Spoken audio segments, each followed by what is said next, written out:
How's everybody? Great. How's the How are food? you? I did the best I could. I really did. Thank I did you. the best I could. Can't believe it. I prepped that 4 days ago in Portland, so if it's not good, not my fault. It was good when I put it in the car. It's sitting there for 4 days. Oh, yeah. Everybody okay? Okay, here's what we're going to do. I want permission to have fun. Can I do that? Can I have fun? Okay, I'm giving you guys permission to have fun. Okay? I don't do classes very well when people just have to go. Just ask. Stop me. Raise your hand. Send up a flare. Doesn't matter. Just say the question. If any question is a good question, the bad question is the one that doesn't get asked. Hey, man. How are you? Good. Good to see you. What, what's it been, 12 hours or something? I mean, literally. Maybe, yeah. Yeah, if that.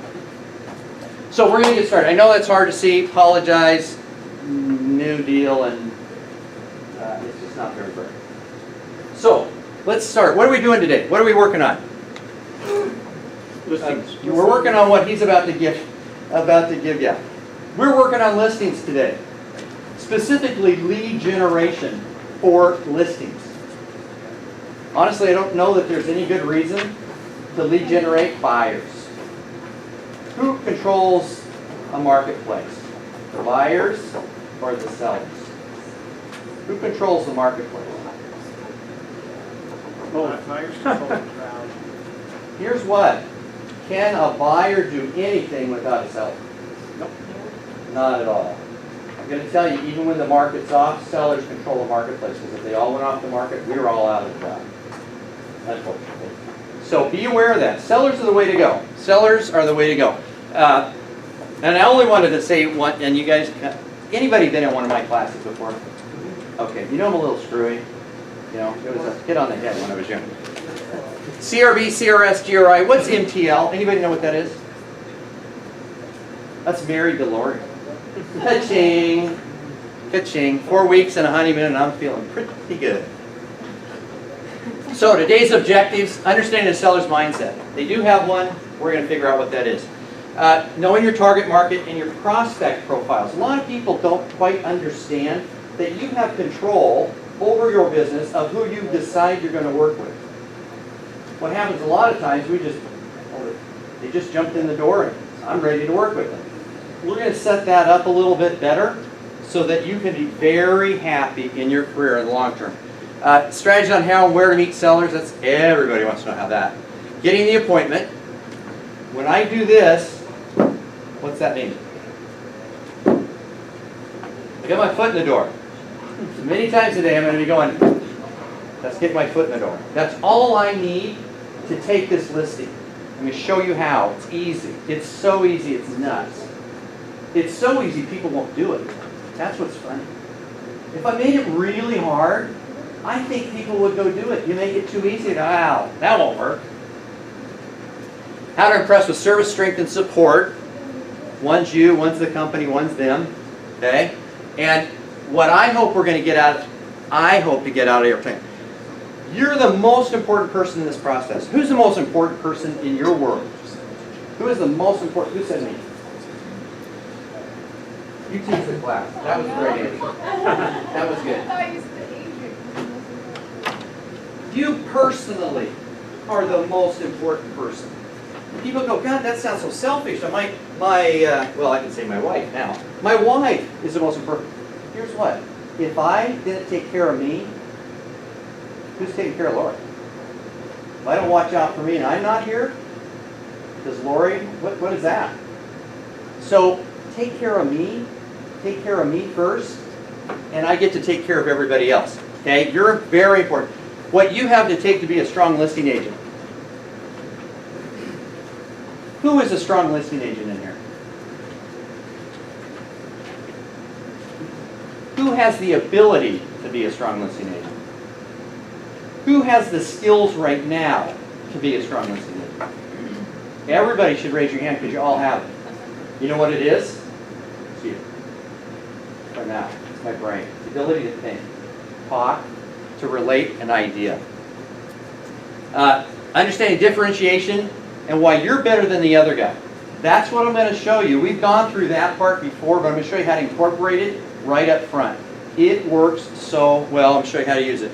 And then taking away skills and knock it out of the park. Everybody know this is baseball season. Unfortunately, Seattle did not make the wild card, so I'm a Boston fan.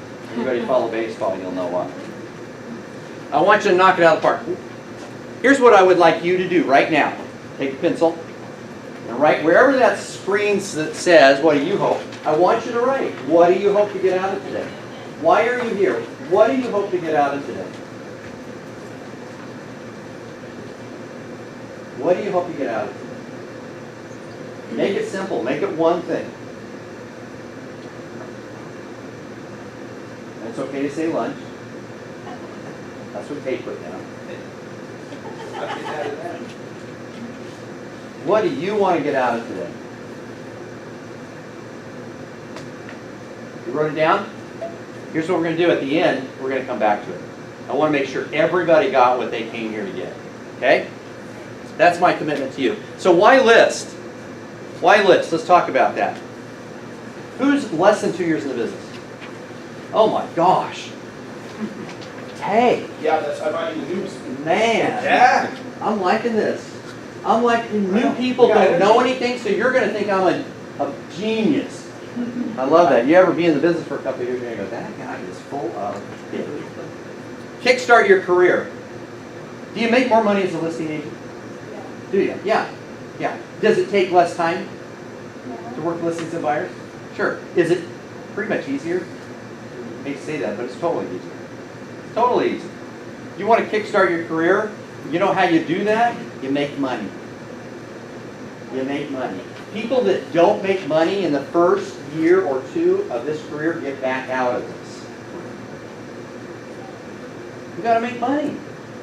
Why would I dig a ditch and not expect to be paid? It's the money. And that will kickstart your career. You're going to have that in order to stay here. Improve your time management. It's easier to work with sellers than buyers. If you work with a buyer, who's got your schedule in their back pocket? Your buyer. Unfortunately, your buyer. Improve your relationships. So here's what I'm going to tell you. If I could give you, in fact, everybody close your eyes. Okay, I'm going to run around naked for a minute. No. Okay, here's what. Picture a relationship that you have in your life right now, that if I gave you more money and more time, what would you do with that? Could you enhance that relationship? Okay, who is it? Who was it? Who was it? My kids. Your kids. And what would you do with more time, more money? Spend more time with them and go on vacation. Bingo. Great, huh? Great. Would that improve his relationship with those kids? That would mean honestly, someday it will mean everything to them, and I will tell you when it's going to happen, when he's not here. He's building memories for these people in his life. Give him more money, more time. He can build some great memories. It's a relationship builder. Improve your business profit. Everybody know I'm going to make more profit if I make more money, and I do it with less cost. That's pretty simple. And then personal influence. Personal influence. People go, well, what does that mean? As a listing agent, you got personal influence? I'm going to ask Tay, I'm going to pick him up, or pick on him because he's got his mouth full of food. Tay, who is one of the large listing agents in your marketplace? In your marketplace. Here in Stewart 7. Here it's, well, let's go Stewart. Stewart Okay. and Erie, yeah. Okay, Stewart. Stewart does a lot of business. Ton. Big listing agent. He's the If top- Stewart top came leader. in here and he said, guys, if you'll stand on your head and whistle Dixie, you can get a listing today. Do you think you'd do it? Would you do it? He's got some influence, guys. He has influence. You don't really understand that, but he's got some personal influence. Honestly, I'd at least try. And I don't even know how to whistle Dixie. I'd be trying. But that personal influence happens because you're a strong listing agent. Anybody ever heard of who's the #1 buyer's agent in your marketplace? Ooh, that's a tough one because you know what? Nobody's ever heard of the person. Whose name's on every sign? Sure. List, list, list. Your name's everywhere. But it's on the bottom of the listing.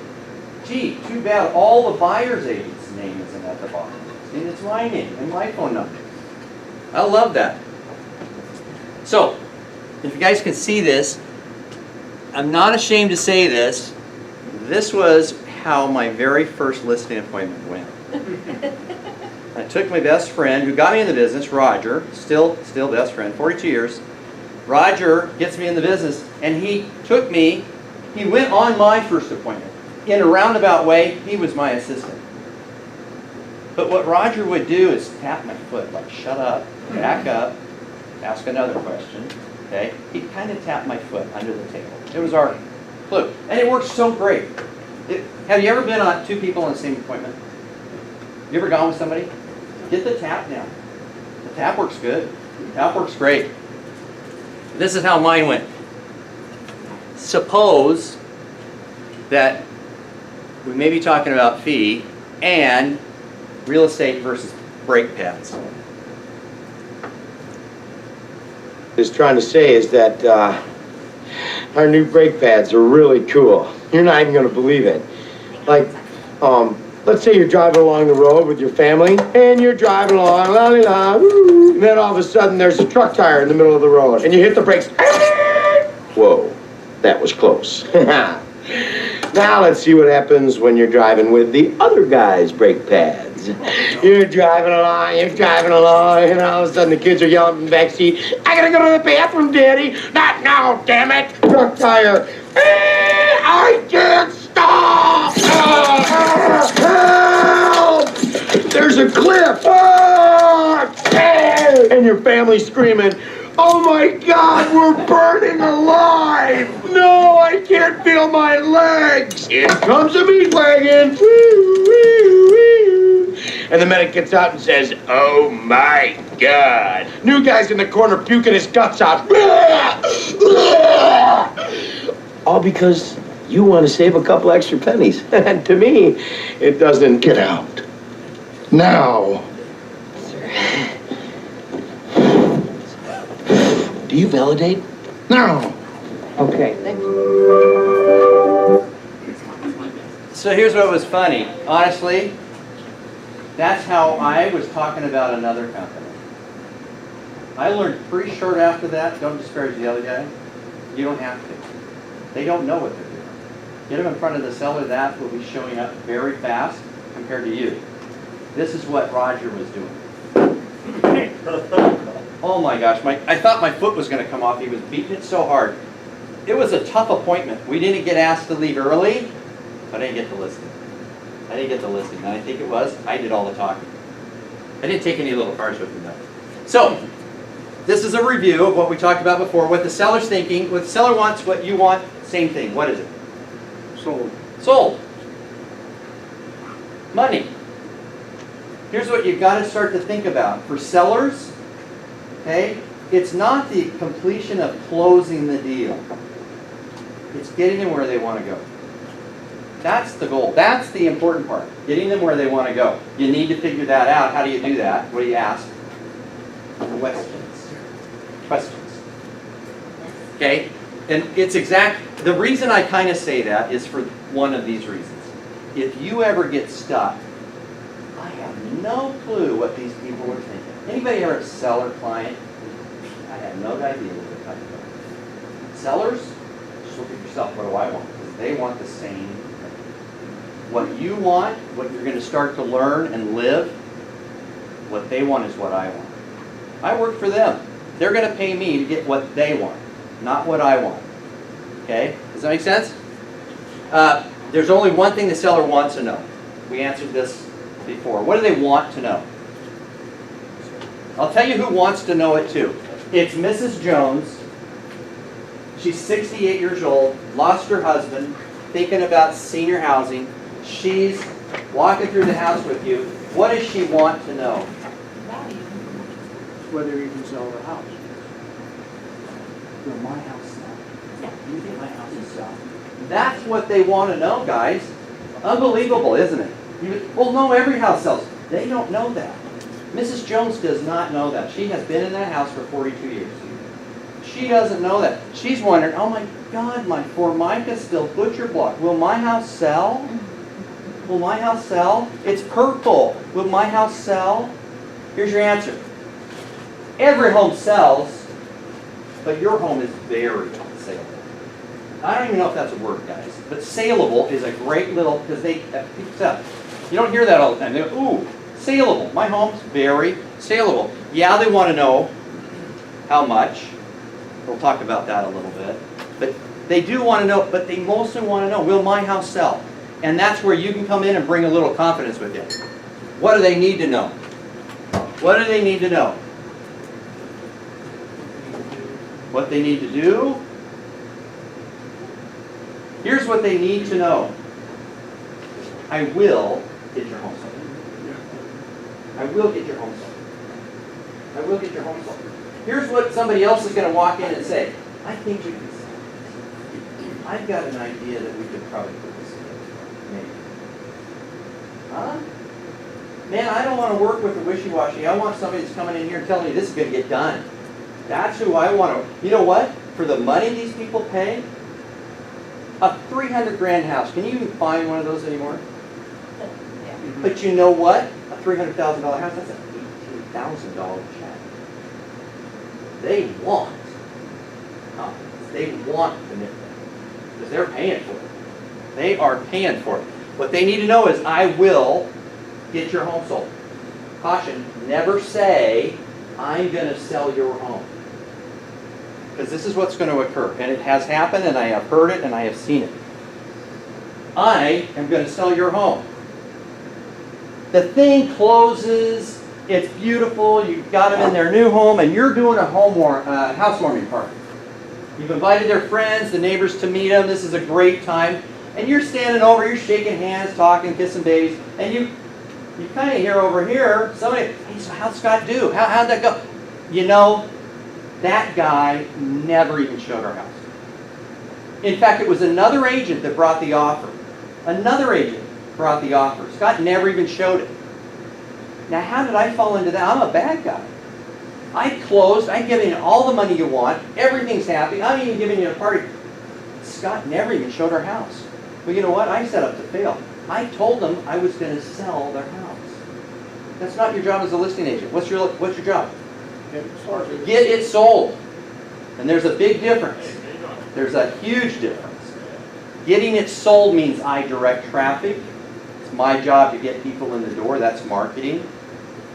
That's my responsibility. But do I have to take the risk? If I get people in the door, do I have to take the responsibility to sell it?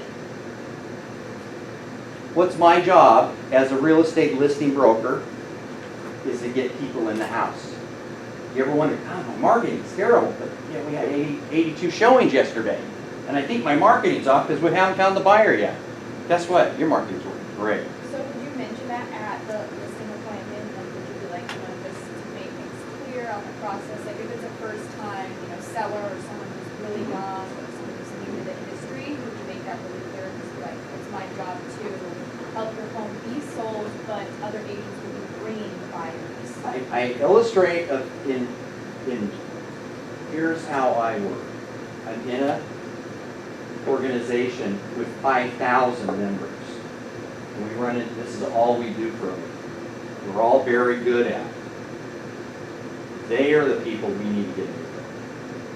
And I will get your home sold. If you say it that way, people, they wake up. They go, okay, yeah, my house is saleable. It will sell. How great. Does that answer a little bit? I don't get deep into it, because you know what? They don't care.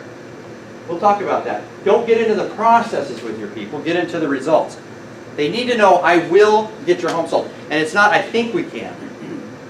I think we can, I think we can, I think we can. No, I will get your home sold. And then, who's it all about? Them. All about them. So let's talk real quick. Determine your market. Okay? Now, it will change over time.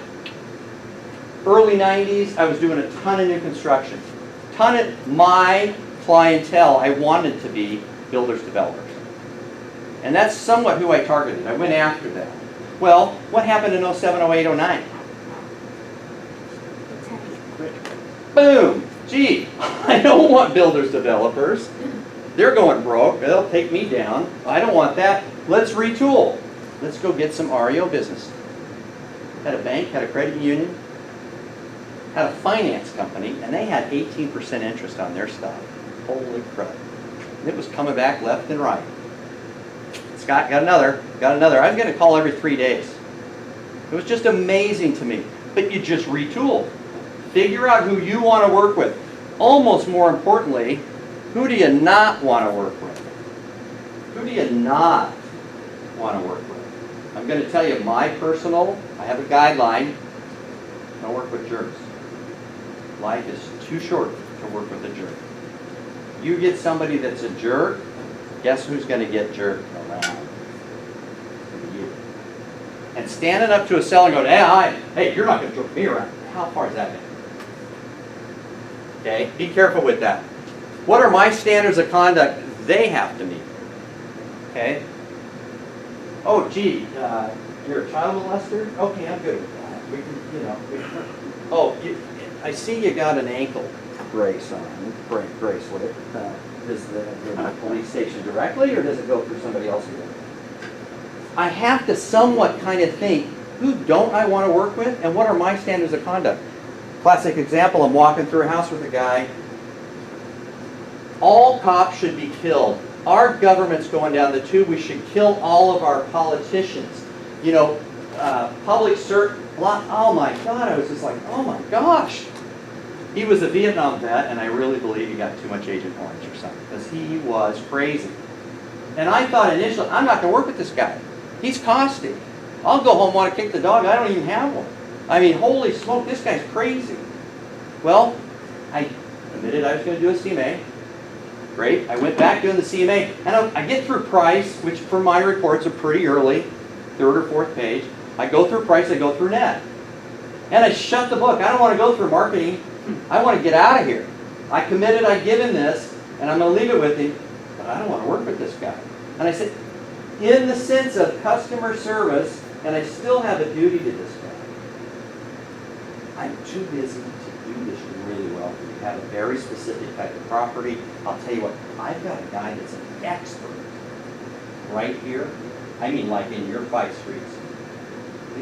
In Avondale, I'm going to tell you, he's the guy. And I call him for you because I think he'd be the perfect person for this. After I see it, I don't think I am. I think he would be the perfect person. The guy goes, sure. I pick up the phone and I call Century 21. Hey, I got a referral for you. The guy on floor took it. Now, here's what. He listed it. It did sell. It took about 9 months. About 9 months. He lost all of his hair doing it. No offense. That guy was crazy, and I wasn't going to do it. But when I referred it, what happened? What did I get? Satisfaction of helping that guy? What else? 25% of that guy's income. And he was jumping up and down to give it to me. I mean, that's cool. And then what do I want my business to look like in the coming years? That's specific to the type of product you're going to work. Type of product you want to work, what do I want that to look like? It doesn't happen by accident. It will not happen by accident. You have to determine what you want, figure out who I want to work with to get it, and then go do it. This is what I ask. What do you want your perfect seller to look like? What do you want your perfect seller to look like? This is the answer I get 95% of the time. Breathing. That's what they want. Bogomir, you're mine. That's the guy. Be very careful about that, guys. Your personal integrity is everything. Because who's got to sleep with you at the end of the day? You. You. Okay? So, how, where, and how and where, to me, so I know I can't read, and it is dark. So where are sellers? Where are sellers? Give me some answers. Open houses. Open houses. Sphere of influence. Sphere of influence. Where else? I'm going to prep you right now. Challenge today, your to-do, is going to be to go talk to a seller today. In fact, because we're going to get done at 3, kind of give them until like 3 o'clock tomorrow. No. Next 24 hours, you're going to go talk to a seller. You need to know where they are. Where are they? Here. Everywhere. That is exactly exactly the answer. They are everywhere. I can drive down the street and any home I see has a cellar behind it. You hear what he said? Every home has a cellar behind it. If every home's occupied, it's been sold once. There's been a cellar there, and there will be another cellar. Is it today? Is it tomorrow? Is it next year? Is it 10 years? That's my job to figure out. I don't know that right now. But my farm, my 40 people around in my neighborhood, that's my farm, geographical farm. I know those guys. But I know half of them are not moving for the next 15 years because their kids just started school, and that's why they're there as a school district. But who do I want to stay in touch with? Who do I talk to every month? Who knocks their door and goes, hey, got my list of contractors for your spring cleanup. They're everywhere. When are sellers active in the marketplace? When are sellers active in the marketplace? Thank you. All the time. Has there ever, in fact, I'm going to step out on a little bit of a limb here. I don't know how you verify this, but I'm almost certain that since the late 1800s, when real estate started to get sold by professional real estate salespeople, we didn't have NAR, we didn't have boards, we didn't have photometrics, we had nothing. We had swampland in Florida, I'd love to sell. We had nothing. I'm going to tell you, since the late 1800s, there has been a listing in the United States, at least one, something. There is always something for sale. Always. When are they in the marketplace? All the time. All the time. All the time. And then how far in advance do sellers begin research? This is an NAR number. How far in advance? 120 days. 120 days they start. Here's what you have to understand. And where do they go, by the way? Starts with a big Zillow. I mean, they pull that. They start before you're ever going to talk to those people. My dad lives in Alameda, California. I set him up with a guy. Dad said, "Yeah, I've been looking at the stats and stuff for about the last 4 months." And you're just now letting me know? Just now? Be aware. You're going to meet people, even as sellers. He said, "We're thinking about doing something." They've been thinking about it and researching it for 4 months. Here's what you have to be careful about. They know more about the product than you do. They know more about the product than you do. Product knowledge for us as listing agents is everything. Well, a good salesperson knows everything about their product. Homes are the same way. But he knows more than I do right now. So can I go in and act like I'm the biggest specialist? Man, I know it all. I can't do that. I don't know his product. He does. So who do I need to bring as a partner? The seller. I need to involve him. Okay? How far in advance? And then how many realtors does any seller already know? How many? A dozen? Yeah, in Portland it's 5,000. 3? Here's what I'm going to guarantee you. I'll guarantee you right now, they know at least one. You know who it is? This guy that sold the house, they're in. They already know a realtor and have already paid a guy for his professional services. Professional services, they've already paid that guy. What's the likelihood he's going to be back in the mix? Who are you going to compete with? If he did his job right, stayed in contact with these people, you're going to compete against him. Now, he's got the product. He knows the people. How am I going to compete with that? I'm going to show you that. But be aware. If you think, man, they're only talking to me, they might be, but they do know another real estate broker. Let's talk about looking for the love. That's what I call this, looking for the love. And I got to go to my email list because I got a ton. Now, you're going to need to write some of this down, okay? And I'm just going to go through it. I know I'm kind of fast. You guys are going to go, my God, he's talking fast. I stuffed a 3-hour class into 2 hours. Awesome. I've stuffed this. It's pretty condensed. So I think next time we'll move to 3 hours. I need a 3-hour class. because, you know, I usually don't eat and stuff like that. I think I'm an old guy, I'm probably not going for $3. But we'll probably do that, and then we can have a little more discussion. I'm sorry for that, but I want to make sure you get the information. This is the most important part, not the info. Let's talk real quick about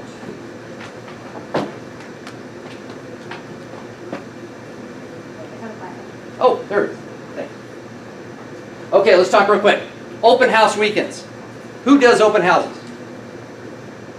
Very good. Here's why. Why do we do opens? Why do we do opens? To meet buyers. Thank you. Here's the deal. I do not do opens to meet buyers. I actually don't care if I ever meet another buyer in my career. I don't. Here's what I'm going to tell you. If you're a listing agent, you get the buyers. They come in droves because you got the inventory. Whose name and numbers on the side? And buyers, do they already know a realtor? Not all of them. In fact, any new buyer usually doesn't at all. It's never been on their radar.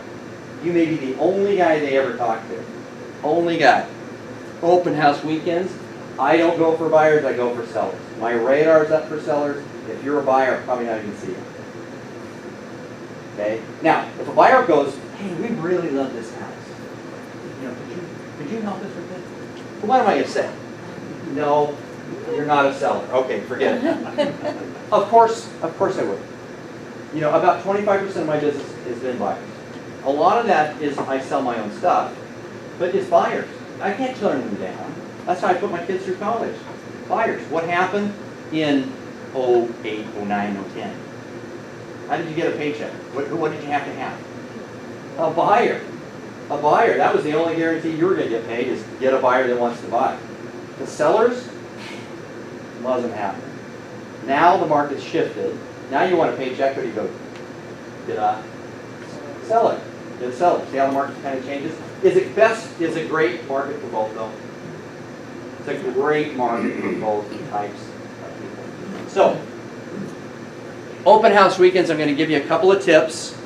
This got us traffic now for the last 2 or 3 months. It's crazy nuts. And I do an open almost every weekend.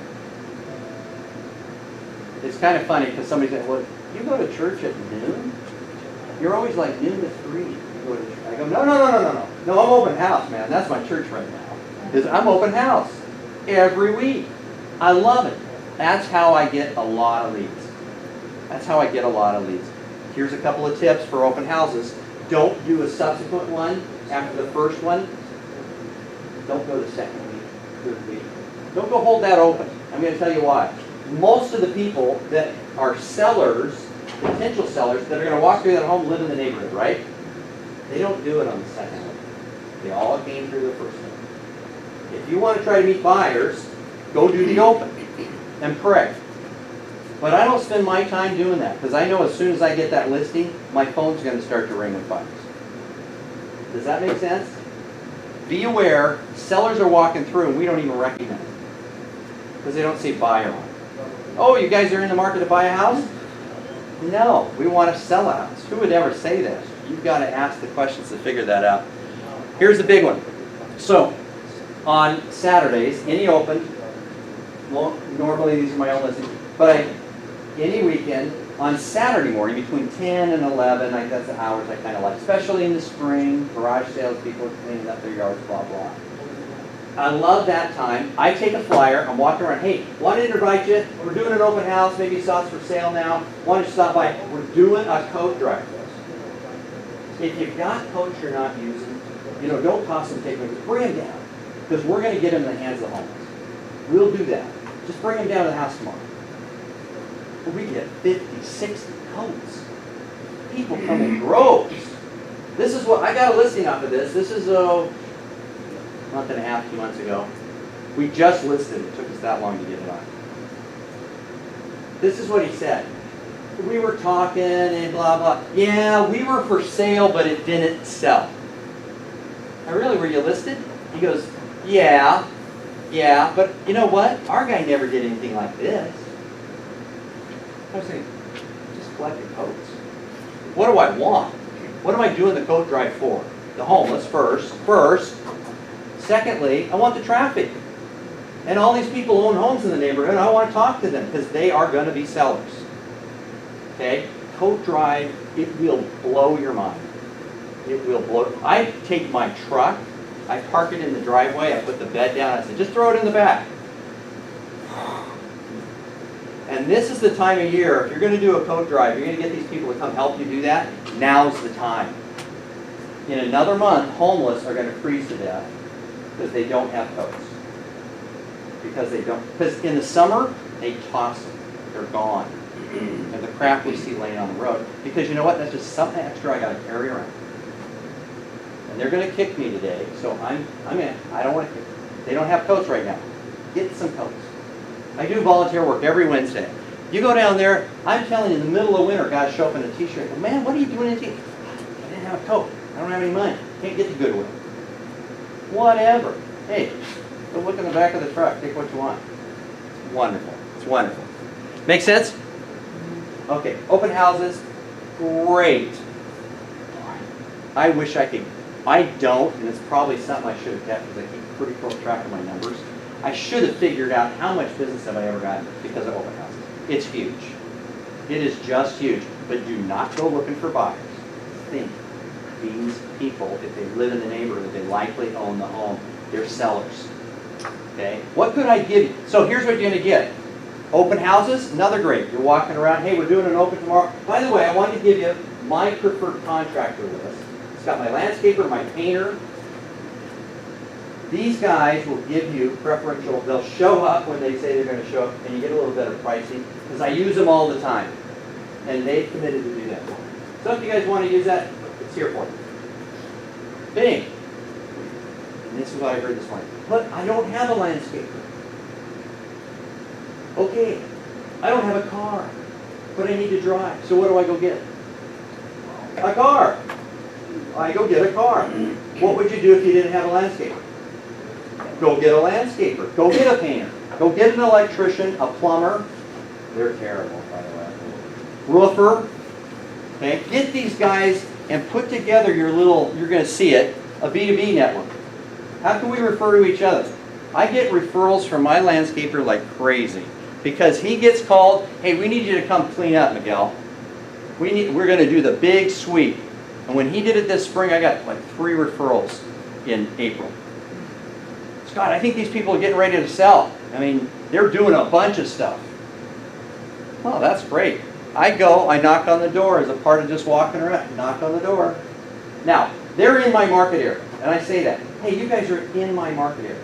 What's your market area? It's everywhere. Is it held just to West Seattle? Is your market held just to West Seattle? Could you do something in Seattle? Could you do something in Federal Way? Okay, you can do it anywhere.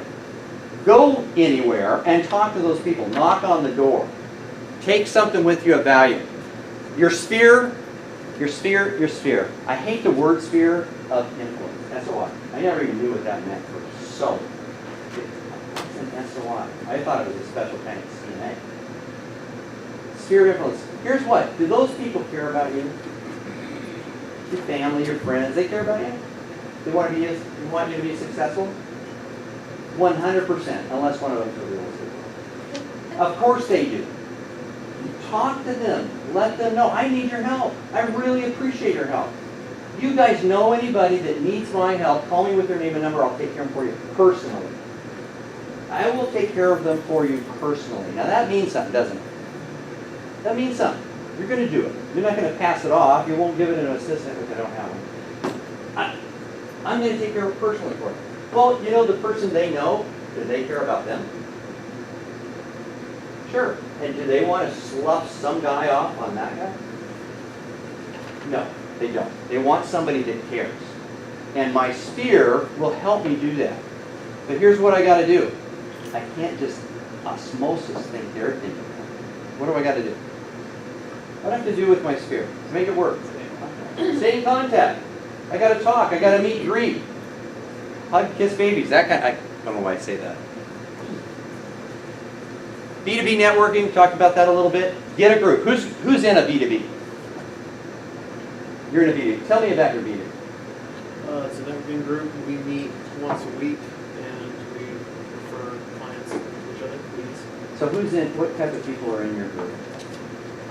Financial planner, have a lender, have a different kind of banker, and then there is chiropractor, and we've had some others float in and out. The chiropractors for the guys that show up in that meeting, the B2B, and they go, God, that guy is such a pain in the ass. I'm sorry, that's a chiropractor joke. That's excellent. I'm going to tell you to add a couple of people. And you would go, whoa, that'll mix. Well, then start a second group. How about your painter, your landscaper? You know, those guys don't have a referral network. I've got one started with some guys, and I'm going to tell you, they think this is like better than butter on toast. Because nobody else has ever shown them, you know, you can refer people to each other and do more business, and you don't have to market for it. What you got to do is have coffee. And mine are once a month. Mine are once a month because everybody's busy. Don't expect your landscaper's going to show up in April, May, June. Okay? But keep him up to date. Keep him, okay, involved. Does that make sense? Does that make sense? Teaming up with better visibility and service. There's me. If I take somebody with me or have a partner, my visibility just double. Because does that guy run around with my people? Who's in the office that you know really well? Picture that person, okay? Picture the person. I know them really well in the office. Do you guys hang out together? Do you hang out with the same friends? Is your SOI the same people? Well, the answer is no. Yeah, no, they're not. We're all different. We're all individual. We all know different people. Here's what. I can get somebody with me. Now, the average American knows over 250 people. It's like 280 or something. I don't remember. It's over 250 people they know. They can walk up and go, hey, oh yeah, how are you doing, man? It's good to see you, blah, blah, blah. Okay, 250.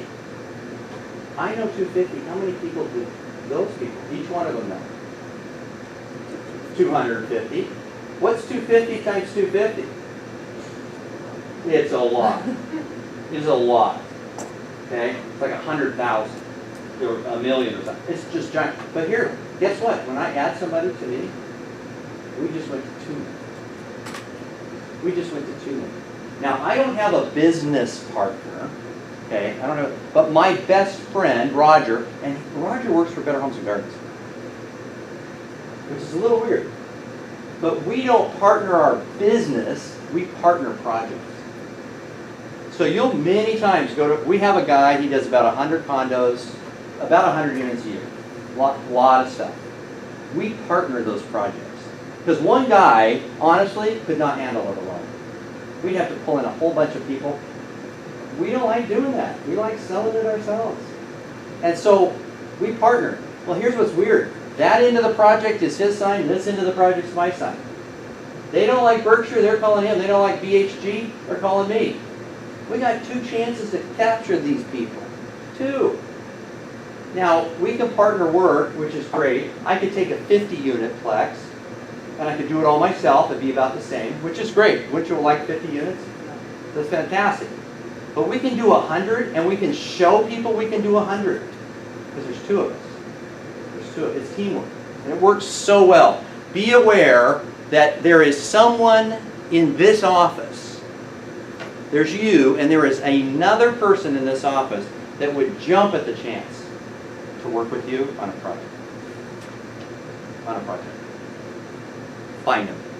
Okay, closing and moving events. That's, again, open house. Everybody do that? Or has anybody done that? This is a moneymaker, guys. I always end up like, maybe every 3rd one, I get a referral to. I mean, it's brought business, a lot of business over the years. So, I get you in the new house. Hey, send me, I'd love to do a housewarming program. That would be my housewarming gift for you. Who would you love to have come? Friends, family, give me the names, numbers. I will either make the phone call or I'll send them a card. give them your new address, whatever, invite them to the party. And I'll have some of the neighbors come so you can meet the neighbors. How's that sound? We'll just do like a Saturday, noon to 2. Noon to 2. We'll just, man, I'm telling you, have so many people. And who's happy? Do you give any apprehension for them, like giving their friends and family's email address or? Well, that's where all I say is telephone number, name, telephone number. They know why I'm doing it. Okay. They know why I'm doing it. Now, you get that, well, don't use it. If they were like, we're not giving you any information, well, then that's not an activity that they're going to want. That's okay. But if we do it, and you have all those people, who's the happiest guy in the world in that house? The owner. The new owner. The buyer. He's all excited. Oh yeah, Scott got us out of there, he got us into here, oh, it's great. And who's working the room? I work the room. Hey, hi, how are you? Thanks for calling. You know, let me introduce you. Hey, Jack, these are neighbors. This is the Schmokes. Meet the Schmokes. Who's working the room? I am. Who's take a bunch of business cards, guys, because people are going to ask, oh, got a card? It's that simple. It's that simple. I usually pop $100, $125. I have like Buster's barbecue. Come and just bring some simple stuff. It's easy. It's so easy. It's ridiculous. Have you done one? No, not yet. They are great. Talk about a moneymaker, guys. But it's fun. It's fun. Oh man, they're happy. You're happy. Everybody coming in's happy. They got some food. What do you do? How do you make a realtor happy, by the way? Feed them. Yeah, have them come to a board. Closing and moving events are great. I have done this for someone that has an extended time in the property after closing, possession post-closing. Okay, I'll have a going away party at the house. The neighbors will come, friends and family, just to celebrate. Wow! And it works great, especially when they're leaving town. It works great because they leave all the people you just met here. Works. For sale by owners. Okay, so write some notes. For sale by owners, by the way, have one big thing in common, and it is big. It's an ego. They have huge egos. They think they can do what you do, and do it better, and get paid for it. And that's hard. Is this an easy job? Oh, hell no. This is tough work. So, be aware of big egos. What do you do, by the way, with a big ego? Somebody's got a big ego. What do you do with it? Play to it. I heard the word stroke. That was great. You play to it. Let them get big. That's fine. You know what? I've got a guy. He's one of my better friends. We play golf. And honestly, I will say, we should go have lunch afterwards. Let's eat at the club. They've got the best bacon sandwich. This is, 30 seconds. They go, man, I got a great idea. Let's go to the club and let's have bacon sandwiches. Well, what do? I just told you that, man. Now I go, oh, that's a great idea. Let's do that. That's a great idea. Isn't that weird? I play to him. Now, that's okay for our relationship. It's not offending me. I'm not going to get hurt. I don't care. Oh man, I don't have any ego in this. Who cares? Get over yourself. Who cares? Play to him. Because if that's what he responds to, let him respond. Am I going to change his personality style? No. So I'm either going to have to work with it, or I'm going to just have to step back and go, you can't be friends. If you have an ego, your head won't fit through. I'm sorry. No, you wouldn't do that. Okay, so for sale by owners, there are a couple of big keys for me. I don't call it. Do not call it for sale by owner. You knock the door. You knock the door. If you don't have the guts to walk up and knock the door on a for sale by owner, get out of the business. Because that's what it takes. You have to be willing to say, hi, I'm Scott Stevenson. You have to do that. Isn't that what we do? We don't build houses. We don't do financing. I don't even know what a title report looks like. I can talk to people. I can do it all day long. Work the room. So, this is the questions I asked. This is what you're going to get taught. So why are you guys selling? That's what they ask. I don't ask that. Don't make it up. I don't ask that. Why does this one thing you have to be careful? It goes right to my heart. The why are all the internal reasons of why I'm doing this. Let's get through the what, where, when, who, and then let's get to why. It's almost like I just met you and I'm asking you out for dinner. Well, maybe we need to figure out, oh, you're married? Oh, well, so am I. Oh, so who cares? Let's go. No, you've got to ask those questions. You've got to figure that out first, okay? Figure out kind of the facts of it, and then get to the heart of it. Here's what I ask. Hey, you're in my market area. This is exactly what hey, you're in my market area. I just want to introduce myself. I'm Scott Stevenson. I'm with Berkshire. Saw the sign. Now, about 25% of the time, these people don't even have a sign. But I saw it on Facebook. I saw it in Oregon, whatever. Where are you guys going to? Where are you going to? Where are you guys going to? Now, why did I ask him that? I'm a buyer too. He's a buyer. A couple things. One, I totally disarmed this guy. Because he thought I was going to ask him about, first, listing the house. I want to list your house, and will you pay me a fee? If you don't list with me, will you pay me a fee if I brought a buyer? So what I'm asking him isn't really questions. It's all about me. I'm telling him, I want your listing, and you will pay me. I don't want to do that. I want to be so different that he goes, God, that's a question I have to ask. Because here's the real sense. Does that guy care about selling his house or getting where he wants to go? It's getting where he wants to go. That's the important factor. And I just started that conversation. Where were you guys going? Where are you guys going? Cross town. Okay, great. Yeah. Here's another question. Hey, how's your traffic been? How's your traffic? Things are starting to adjust a little. How's your traffic been? Here, use a little lingo. Use lingo that we use among ourselves. Use it with a for sale by owner. Because guess what they are right now? They're a real estate broker. Or at least they think they are. Treat them that way. Hey, what you got? What do you got? What do we say? Hey, what do you got? You got to listen. What do you got? We start talking about square footage, size, location, amenities. Okay? You go, so what do you got? He's going, scabies. They don't know. Talk the lingo, because all of a sudden they start figuring out, God, I don't know much about this deal. Show them you're the expert. Okay? How's your traffic been? Need any marketing materials? Need any marketing materials? Well, we have a flyer. We have a flyer. Well, that's great. That's for the people that drive down the street. And your sign, drive down the street. Has anybody helped you put together a Facebook ad? How about, let's put up a flyer down at the Saturday market. Have you tried that? This guy started, holy crap, this is a bigger job than I thought it was going to be. I thought this was going to be easy. I thought I was going to get paid 6%, not have to do anything. Not true. This is one I love. Who's holding your open houses? And this is sometimes they do. Are we supposed to do an open house? Are we supposed to? Now, why do I want to do the open? And I do want to do the open, but why do I want to do the open? Sellers. I'm there to meet sellers. That's exactly right. And this guy will give me a platform to do that and probably give me coffee and cookies to provide. I love that. I love that.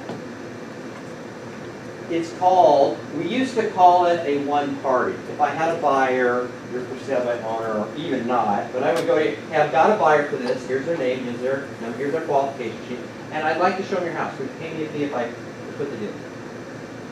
That's not quite the conversation, but that's an essence what it is. Would you do that?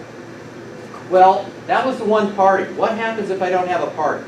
If I don't have a buyer? I want a one-day listing. I don't want to list your home, but I'd like to be here for an open. I meet people, and activity, write this down, activity breeds activity. Activity breeds activity. It's in essence the same, and you've heard me say this before, you want to get busy? Go get busy. People go, well, get busy doing what? I don't care, tap dance. Go to the store, go play golf, go to the soccer practice, go grocery shopping, go to church, go basket weave if you love to basket weave.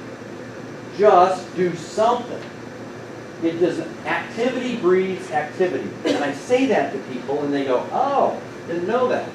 Yeah, and it's a one day, because here's legally, I can't represent this guy's product without a contract. I can't do that. Because, and the reason for the law, a lot of people many years ago were selling homes they didn't even know. He signs a contract, says, yes, I can represent you. I only want to do it one day. Hell, let's make it for 4 hours, 12 to 4. I don't really care. What I want this guy doing, I'm a professional. I'm going to use professional skills. Hey, we're going to do a contract. If I sell it, you're going to pay. Now, what? Here's all I've got to really do. I've shown this guy I've got the service. I care about you. You're in my market area. I want to help. And click, click, click. Up jumps. Oh, man, that guy. Well, should we sign it one day? Why don't we sign it 1 month? That's 2 months. 90 days. How about 90 days? I've shown you what I can do. Would you be willing to give me a chance at the whole deal? Kind of bite the whole apple. A lot of people, after they see you work, guys, they're going to go, yeah, let's do this. Because you know what? In the real sense, and this is true for all of you. You can make more money than a for sale by owner and cover all of your fees. And I'm talking 7 points. That's easy. That is easy. The reason you can do that, you bring the entire market. Supply and demand. What happens when supply is low and demand is high? What can you do with pricing? We just are going through it, aren't we? Well, now we're going, boom. I think that's because we're in a Boeing field with planes. It's too bad. Unfortunately, there's a lot of sellers that really need to sell. They have to be in Texas next week. I mean, they've got to be. And they're paying a little bit of the price right now. You can cover your fee, make them all of the money that they wanted, needed, and you can do it and still get paid a great fee. Great fee. Everybody listen to me like, great. It's not. Try it. The last question I asked, if I ask it, because any of these other ones might have led to conversation, oh, come in for a cup of coffee. I'll see you tomorrow, I'll bring a Coke down. Whatever. This is the last question I asked, but I really do love to ask it. Is fee the reason you're selling yourself? Is fee the reason you're selling yourself? Now, all those little questions are very conversational. Any of them salesman-y? No, they're not. They're very easy, simple, open, and there's no threat to them. The reason I'm careful about this, you start screwing with people's money. They get a little defensive. When I talk fee, that guy now sees that's my money and I'm going to have to give it to you. Why should I do that? Why should I do that? It's sensitive. Be aware of that. Okay? Just don't jump in. Hey, how about fee? Will you pay me a fee? Fee means their money, and they don't want to give it up. That's why they think they can do this. They want to make, what? How much? 6 points? They want to make 6 points. You know why buyers buy for sale by owner? They want to make the 6 points. Look, you're at $200,000. Drop it 12 grand because you don't have to pay a fee. And so we can get it for 180. Well, here's what. He wants the fee, I want the fee. There's not 2 fees, there's only 1 fee. If you ever help negotiate a for sale by owner, split it. You get 3, they get to keep 3. Do it that way. Okay, do it. And here's the deal. Again, I can cover my fee in a heartbeat. But I gotta bring the entire marketplace to do it. Gotta bring the whole market to do it. Let's talk about, I hope you can kind of see this. This is the cutest thing I've ever seen.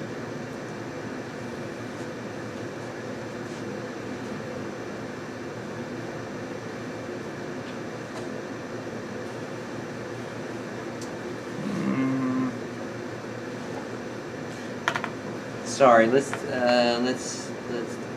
do this. I think it's my speaker, and I just need a cable.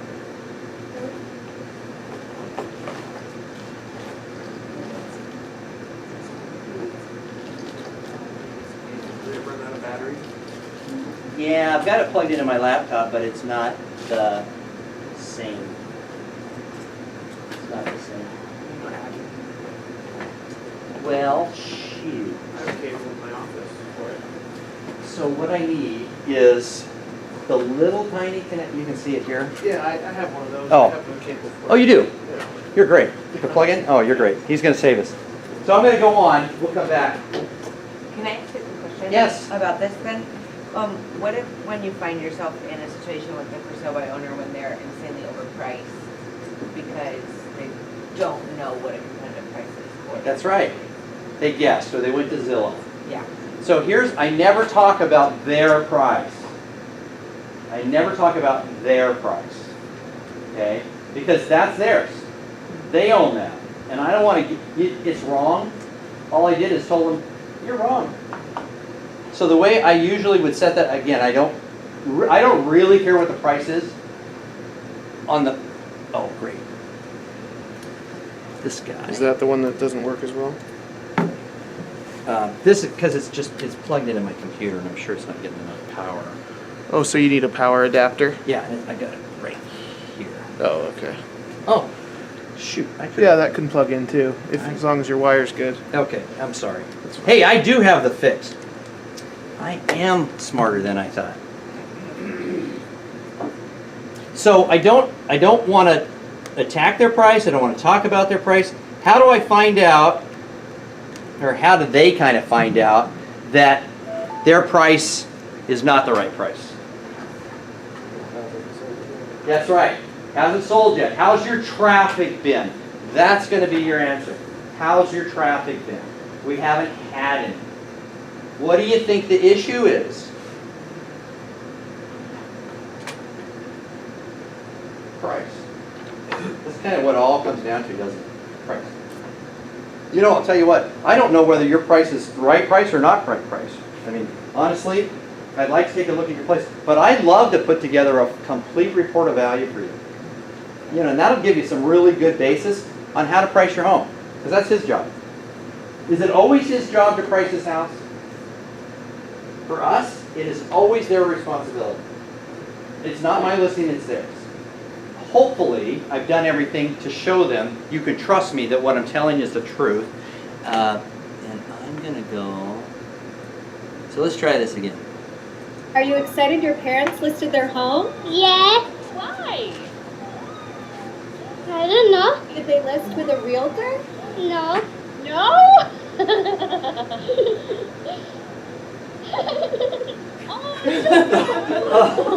Wow, I love that. That little kid. Oh my gosh. Oh my gosh. Boy, did he have that right? Did he have that right? Oh, wasn't that good?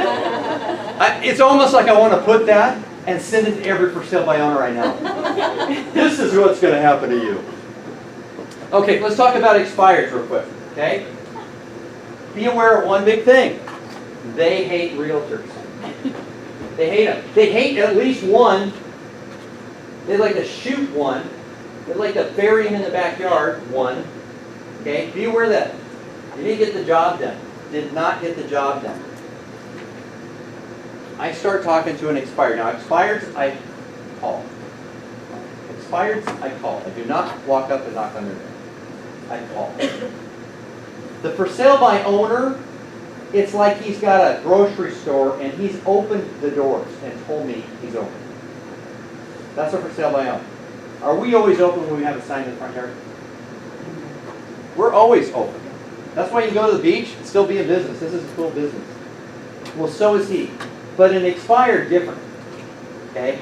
Expired. Now, you call somebody in the evening, you need to understand this.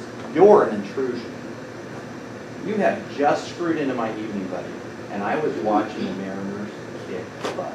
Now I missed the home run. This is going to upset me. You're interfering in my dinner. You're interfering in the kids' homework. You're interfering.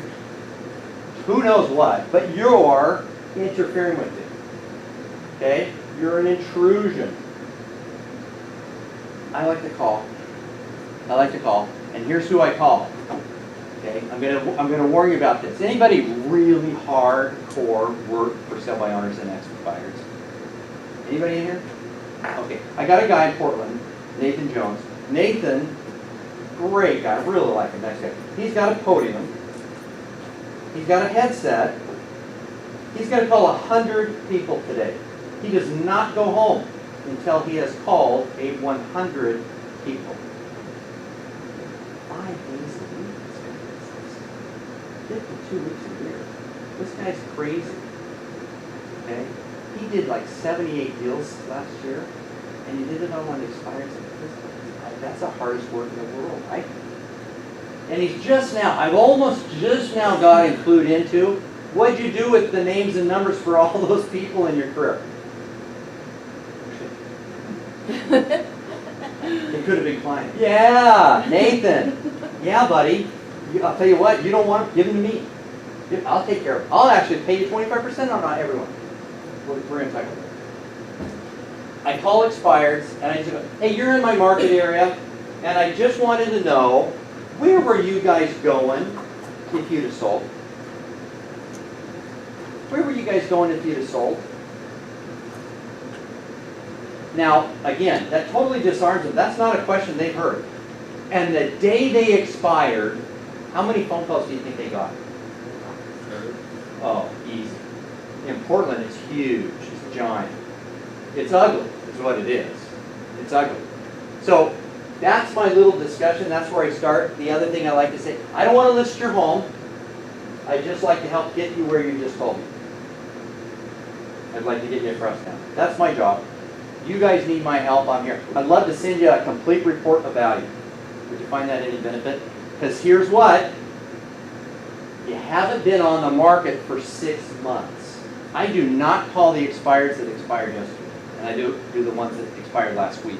I expired the ones that are 2, 3, 6 months old. Because now, everybody's forgotten about them, haven't they? Is anybody calling those guys 100 times a day? No way. They've just forgotten them. They likely may need to sell, and in a worse way than they did back here. Here they were trying to prepare. Now it's like 911. Call those guys and ask them, where were you guys going if you had sold? I don't want to list your house, honestly. I say that I'm a professional real estate, and I do it at times. This is what I'm known for. It's what I'm good at. But I don't want to list your home. I actually just want to get you where you are. Do you need help doing that? That's the question. Do you need help doing that? If they want to sell, are they going to say, no, I don't want any of your help, I hate all realtors? They're probably going to take me up. Because, you know, there's no charge for my reports. I don't charge my clients, I won't charge you. I'm glad to put that in there. Get them on the phone. Okay? Get them on the phone.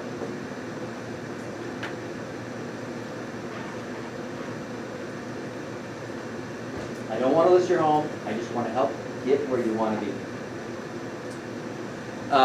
Door knocking. Ooh. Who loves a door knock? You guys need to go with me sometime. You guys need to go with me. I love it. I love it. It is a challenge, and I take it as a challenge, and you know what? I'm up for the challenge. And I'm a guy that doesn't know squat. But I'm going to go out there and get it done. Anything worth doing is worth doing what? It's worth doing badly. It's worth doing badly. And here's why I say that. Anybody ride a bike? Who's ridden a bike? Remember when you learned how to ride a bike? Did you do it perfectly the first time? Sure, with training wheels. Okay, take the training wheels off. Now what happens? Was it? I tell you, I remember it, and it wasn't pretty. I think I fell like 18 times. I was like one big scab the next day. It was terrible. But I had to do it, or I wasn't going to learn how to bike ride. Doing something worth doing is worth doing it badly. Start out, and then move up to perfect. But if you try to do perfect, you know, the saying, anything done imperfectly is better than doing nothing perfectly. And that's what we tend to do. I don't have this all down. I don't know it all. I don't have the perfect flyer. I don't have the perfect CRM. You're never going to get perfect. Everybody understand that? You're never going to. I make mistakes every day. Every day I make a mistake with a client. I mean, it's unfortunate, but I do. I got to fix it. I got to figure it out. I learn from it. I move on. Be aware. Make mistakes. That actually is a really good thing. So door knocking. You're an intrusion. Don't act like one. Okay? You want to take something of value with you. You ever knock on my door, you better bring me something of value. Otherwise, you are just an intrusion to me. Okay? Here's what I usually walk around with a list of contractors in the spring. It's one of my desks. And I just put, hey, I'm helping my market area. This is my market area, and I'm just helping everybody kind of get ready if they need spring help. Here's my landscaper, here's the paint. Bingo, I just gave them something. And these guys will treat you really well, because I sent them a lot. Now, I said a couple things within that they may not pick up on in their ears, but their head hurt. Their head, I sent them a lot of business. What's that kind of say for me? I'm busy. I'm a guy that does business. I send them a lot of business. Oh, now, do you want to work with somebody that does nothing? Somebody that does something. I always want to work with a guy that's going to do something. Okay? Even if it's imperfect, hard. This is my market area. Getting ready for spring. Here you go.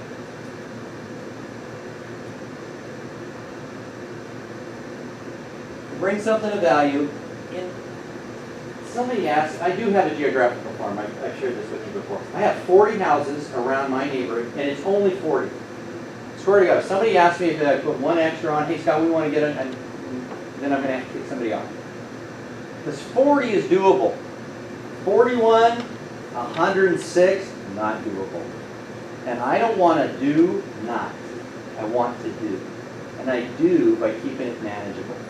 Okay? If you got a 400-person farm, geographic farm, I can tell you the only thing you could do with those people is mail them something. Because I'll challenge anybody to knock 400 doors once a month. You could do it. You'll never see your kids. You forget who your wife looks like. Okay? Don't fall into that. Get something manageable. Am I 40? That's my farm. I walk around. Here you go. Here you go. Here you go. It's great. Always take something of value. Who's got dead leads? Here's another great one. Who's got dead leads? Dead leads? Do you have dead leads? Do you have dead leads? No dead leads. I burn mine. I mean, I never want to talk to them. No. What's a dead lead, by the way? You guys know what I'm talking about? Like a drip lead? Oh, what? They're not purchasing right now, but could purchase in the future like a drip lead. They could, but here's what I'm going to say. I'm still in touch with those people. Yeah. Dead leads are people that I was in contact. I'm not anymore. We've all got them in our databases. I mean like 10s, 20s, 100s of people. We have name, number, and you look at the name and you go, who the hell is that? I mean, I'm just about to send this guy a Christmas card. I don't know who he is. Dead lead. Dead lead. Does that guy still need real estate help? This could be 2-3 years. Sure.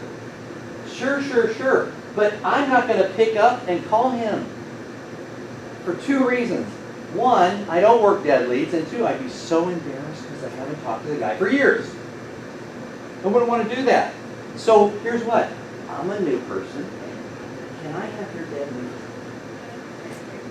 Sure you could. I pass my dead leads out all the time because I'm always finding them. I mean, honestly, open a file and, holy crap, I haven't seen these people for 10 years. I don't even know where they live. They may not be. I don't know. But I give it to you, and you work it, something happens. What do I get? The satisfaction of giving you that dead lead and 25% of your income. And I give you 20, you're going to get 2. It's a 10% ratio. It's 1 to 9. You're going to get 2. Okay? It's a cool way to go, guys. And nobody ever thinks about this. Think about the people in your database that you haven't talked with. Because guess what? You haven't talked to them and they totally forgot about it. Not top of mind. You know why I call my sphere and I call my 40 people that refer me every month? Because if I do it every other month, for 1 month, they've totally forgotten about me. They top of mind presence. They don't think that way. They just don't. Yeah, I mean, you could put a sign, I know Scott Stevenson have, they totally forget about me. Who's got a name badge, by the way? Who's got a name badge? Great. Okay, secret agents, the rest of you. Okay, what's it, and I keep reinforcing, what's the 3 words you hear most of your career? How's the market? Thank you. Who said that? How's the market? You will hear that for the rest of your life. I'll be laying in the coffin. I'm going to have my name badge on, by the way. I'm going to have my name badge on it. When they bury me, I told Gloria to put this on. Put this on. That's what they're going to ask, and this is what you're going to say. You know, the market is great. The market's great. What do you ask? Are you guys thinking about doing something? Now, is that conversational or is that salesman? You're a salesman. Are you thinking about buying or selling a piece of property? And she goes, no. And because I was just asking, we were in an elevator, I had nothing else to say except maybe how's the weather. I thought I'd ask you how's the market. And, oh, son of a gun. Wait, I'm sorry. The market's great. Why do you ask, are you thinking about something? If I say, are you thinking about buying or selling a piece of property, and she says no, here's what we get taught. The very next sentence I say, do you know anybody that's thinking about buying or selling a piece of property? So kind of what I told her, you know what? I don't really care whether you're going to buy or sell. But I got an order form, and Tate's going to be all over my ass to find out if I put something on it. So are you going to buy or are you going to sell? Oh, you're not? Okay, I don't even care about you now. I don't even care about you. Do you know anybody? Yeah, let me toss you aside. I'm going to go over there. It just seems so not right for me. I've never been able to do that. And I mean, I went to play with when I was about, great. I can't, I don't know. That just hits me like walking into Macy's and they already got a coat on me before I get out of there. And I'm not going to buy one there. I want to go to Nordstrom's. I want to hear the piano playing. I'll pay the extra 20%. But they don't bug me down there. Here's what, you walk in to Nordstrom, hey, oh yeah, I'm over here if you need any help. I don't want to bug you. Because they know what? If they ask me, can I help you today, what am I to say? Nope, just looking. And here, I say, I'm just looking, knowing I'm going to walk out of there with a coat. Knowing it. But I still want to do this because I hate sales. I hate sales. Go to Macy's, they go, hi, how are you? Oh, you're looking for a coat? I got a 42 regular. Oh man, so just come with me. We're gonna put it on you. Okay. Deadly. If you want to get busy, get busy. If you want to get busy, get busy. Activity breeds activity.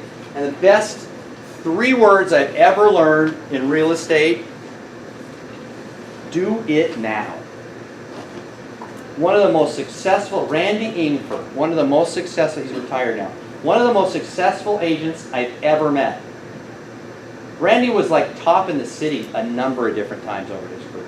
I mean, top in the city. This guy's had $1 million years before prices went up.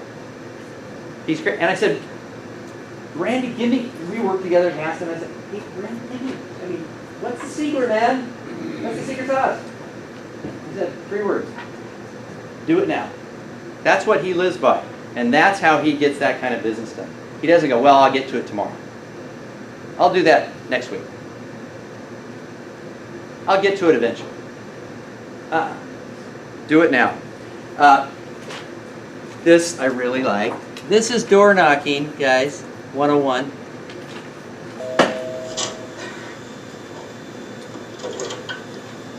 Hello, sir. You're not my Chinese food, but hello.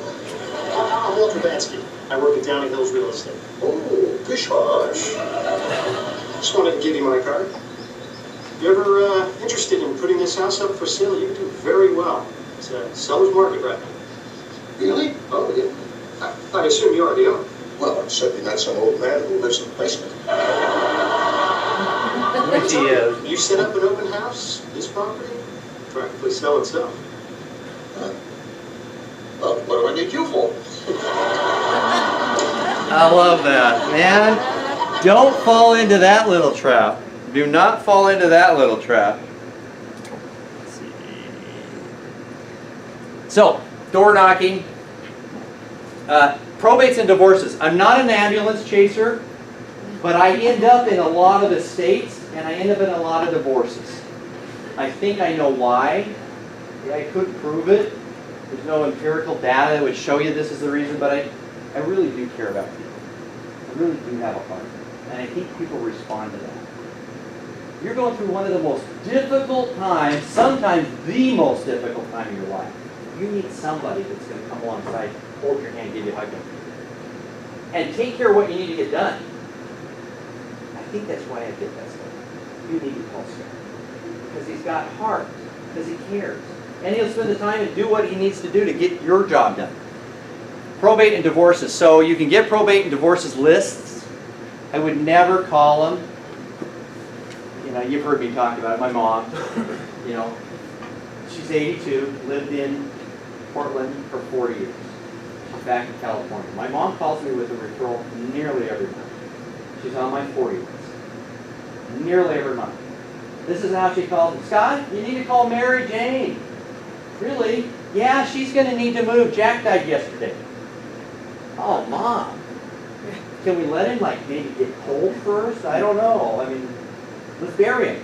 Let's try something different. I'm not going to call her today. Probates and divorces will give you that stuff, but call them in 6 months. Check up. And here's what I do. I don't call. And I don't do that much.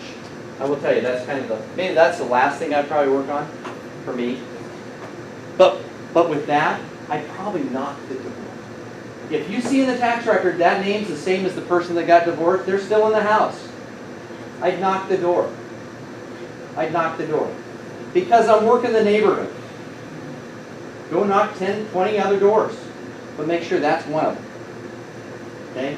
Make sure that they may not understand of why you're there. Why are you there? Honestly, at this point, it's not to help them. It's to help me.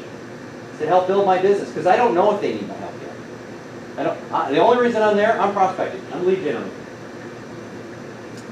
Vacant homes. Anybody ever worked a vacant home? Okay, here's what you do. I'm going to write this down. This is what you want to do. You can do it on any vacant home. Any vacant home. If it's got any way to be able to find out that you got a telephone number, you can call them and go, hey, are you guys thinking about I'm Scott with Berkshire. Are you thinking about leasing the house? Why did I ask that? Here's why I asked it. Here's why I asked it. If they said, yeah, we're going to lease it, does that mean they're going to sell it? They're not going to sell it. So now they're just off the list. If they go, no, we're not going to do that. The next, honestly, and you get it, you're going to get it every time. The next statement is going to be exactly what they are going to do. We're going to burn it for the insurance money. We're going to sell it to my daughter. We're putting, you know, who knows what. But that little discussion, that's what you want to start with, okay? That's what you want to start with. And vacant homes, let me back up one thing. Vacant homes, if you can find multiples of the same guy, multiple listings, so go in your county tax records, put James Jones on this house. Well, I guess maybe find something that's a little more. But get this guy that's got multiple properties.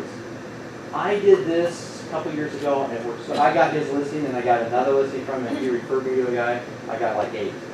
They were investors, big investors. I took every property he had in my market area, which was East Portland. I don't work anything on the west side of the corner, or the line. Okay? I had this. I think it was 6 or 7 properties. I did a complete report of value for every one. Now, I didn't put all the marketing crap in there. I just said, here's your value, here's what the market, put stats, boom, boom, boom, boom. And I put them all together. I three-hole punch them, put them in a binder, put it in an envelope. I had it delivered. That guy called me the next day. Man, nobody has ever done that. That was cool. Okay, so will you explain how you searched for that listing for multiple listings? Yeah, so if you go in tax records, you're going to find their name for the address. This is a vacant property or otherwise, okay? Get the address, look at the name, and match that name. put a search in. You can search for anything. Put a search in and find them for other properties, if they have other properties. You're going to pretty soon learn who's the market and who's not. Because there's guys out there that own 3,000 units, and there's guys that own 1. 3,000, there's not too many. But they've got 3,000 units. That's crazy. How are you known, is it like a new construction that you don't see any furnishings? How are you knowing that? A vacant home? Yeah. A vacant house, you're going to know it like, in most cases, grass needs to be cut. Shades are drawn, no one's ever been in there. I don't work too much stuff. It's like, I'm not going by all the time. Because I don't want to find out. I'm not going to stand there and go, boy, I hope somebody shows up to live here. And I don't do that, but I do try to keep it, I know what's going on with that. And a lot of times, you could be knocking all the other doors and, hey, does anybody live next? Oh, no, it's vacant. Well, except for the crack user. That's that guy. Vacant homes, major accounts. This is, and I'm going to tell you, major accounts are tough. If you want to get into that, you call me, okay? Next time I'm up, we'll walk through it. Because there's a very distinctive way to do it. You're going to get certain results, but it's always going to be positive. But you've got to be prepared. Banks, credit unions, REOs, builders, developers. These are all major accounts. These are guys that do a lot of business. Okay? And I'm not talking Lennar, Arbor or something. I'm talking guys that just do maybe 12 homes a year, maybe 20 homes a year. The smaller builder. A lot of times they have somebody. Here's what. If I go on a job, and I did this, and you guys could take it, I'll talk to Tay. I don't know how much new construction you have here, but we did a new construction tour. We would, on Tuesdays, instead of meeting or running around eating other people's food, we get in the car and go look at new construction. Well, when they're in construction, they're usually not listed. So what's that give me the ability to do? They're not listed, so I'm not working over somebody else's contract. I can go, hi, I'm Scott Stevenson. I'm a listing agent for new construction, and I do it a lot. You ever interviewed a second guy? A backup? I want to be your backup. I don't want to be your first. Don't take away. I'd love to be your backup. Everybody wants a backup. I love a backup wife. I mean, holy smokes, this would work great. Honey, we're on the outs. Margaret, you're on. Major accounts, if you want to move that direction, okay, let's talk. Because there's some really simple things in the way you approach them. They're very complicated when you get into it. Okay? These guys are all about bottom line. They could care, and they have no place to go. So everything you thought you knew about working with sellers, you're going to have to reintroduce a whole bunch of new ideas. And I'll help you with that. Getting the appointment. Let's talk about getting the appointment. Okay, start with hard. Start with hard. Start with me. Start with hard. If I'm not sincere and I'm not curious asking questions, this isn't going to go very far. Because you know what? People can smell insincerity a mile away. I got a big nose, I can smell it 2 months. Don't go insincere about what you're doing. Go sincere. And you know what? If I couldn't be real sincere about it today because the dog bit me and I'm having a tough time and I got a cold, well, that's not a good day to go see them. Don't do that. Be sincere, be curious, remain curious, and then be patient. Know when to propose. Did I say that this morning? Propose means this. I'm making the ask. I'm making the ask. Okay? That's my propose. My propose is sometimes as simple as this. Could I get you something that would help you get you something? I mean, I know you're for sale by owner, I appreciate it. I mean, it's a tough job, I'm glad you're taking the time. I wouldn't want it for your house, it's a job.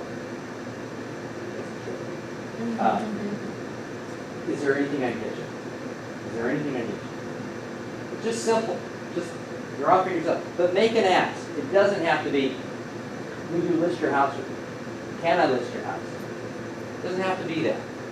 Keep them in conversation, okay? Keep them in conversation.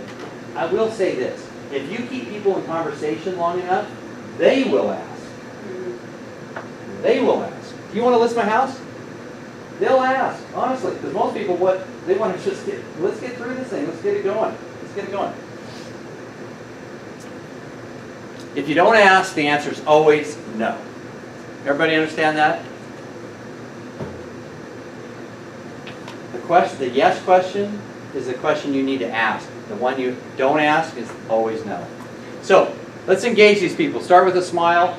Remember we talked about find some common ground, build some rapport. Rapport means we like each other. Okay, and that moves to trust. Am I going to list my home with you if I don't trust you? Do you trust me? I've never met you before. I just walked up, knocked on your door. Do you trust me? No. Heaven sakes no. I don't even know. Are you a robber? Are you a home invader? What are you doing here? I don't even know you. There's no way I'm going to walk out here with this listing. Everybody understand that? You're not walking out with this listing. I've got to build some trust. And that trust happens. Oh, I see you got kids. I got 3 boys. Your kids go to North? Because I'm in the North Gresham grade school. And yeah, my kids went to North. Yeah, have you seen the new school? It's gorgeous. Boom, boom, boom, boom, boom. Okay? Remember, we tend to make a mistake. We think dependability is trust. If I can show them I'm dependable, they'll trust me. Guys, I know some very dependable people. I would not trust to get me across the street. Wouldn't do it. And I know people I would trust with my life who are totally undependable. I mean, couldn't show up for their own funeral, I think. Terrible. They tend to relate, but they're not dependent on each other. Okay? Remember that. I can do what I say I'm going to do, but that doesn't, I can't go in there and assume I've got trust with these people. Move through the basics. What, where, when, who. What you don't want to do, don't start with why. We talked about that. Don't start with why. Why goes right to my heart. You're talking about my emotions. Okay, wait a minute. Let's back up a little bit. Get some facts. Fill in the blank spaces. And then start talking about it. Okay? Make sense? What, where, when, and who. And then why. Bring more energy. I think, what do they call it? I've never had one, but I've heard about it. It's called Red Bull. Thank you. And you look like a guy that would drink a Red Bull. Yes, I will too. No, I've got work to do at home this weekend. I like the bar. Just this part. I'll bring it back next week. Holy crap. Honestly, his arms are bigger than my thighs. I just like, oh, wow. Ask questions. Ask more questions. Questions. Who controls a conversation? The guy that's asking the questions. Because you can direct any way you want to go.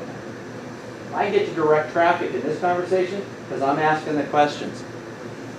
Be focused on getting to the point. If you're there to present something as a gift, present the gift. If you're there to offer a service, offer the service. If you go to have coffee with these people, have coffee with these people. But don't go to do that and then start talking about golf. You know, people like you. That's all great. But you know what? I don't want to sit here and listen to you. There's a ball game, and you're an intrusion. Can we get past this? For the seller, okay, you want to be results driven. Results driven. You want to talk to them about the results. Here's what we tend to do to get the business. We talk about the process. Let me show you how I do it for you. In fact, come to the office. I'll show you the copier I use when I print them out. I mean, we do this crap.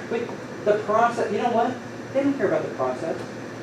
They don't. We work. Oh, look at the beautiful. We work 12 hours on this flyer. I hope you love it. You're going to look at the quality of the thing. Yeah, they don't care about that. Do they? They don't care at all. What do they care about? Get me over there. Get me over there. That's what I care about. Not about the processes. It's about the results. But here's for you, it's about the process. It's about the process, not the result. You want to work toward a goal of having a result, but can you guarantee a result? No. I push a button. Can I guarantee that whatever I'm pushing is going to work? None at all. Is there anything guaranteed in life? There's nothing. You know, honestly, there's been so many people say, oh, we're going to be able to do that tomorrow, and didn't make it. Didn't get it. We got today. That's what we have, is today. That's what we have is today. And if I'm results driven and I'm not process driven, I get caught up in the goal, goal, goal, and I forget about the stuff that's going to get me to the goal, goal, goal.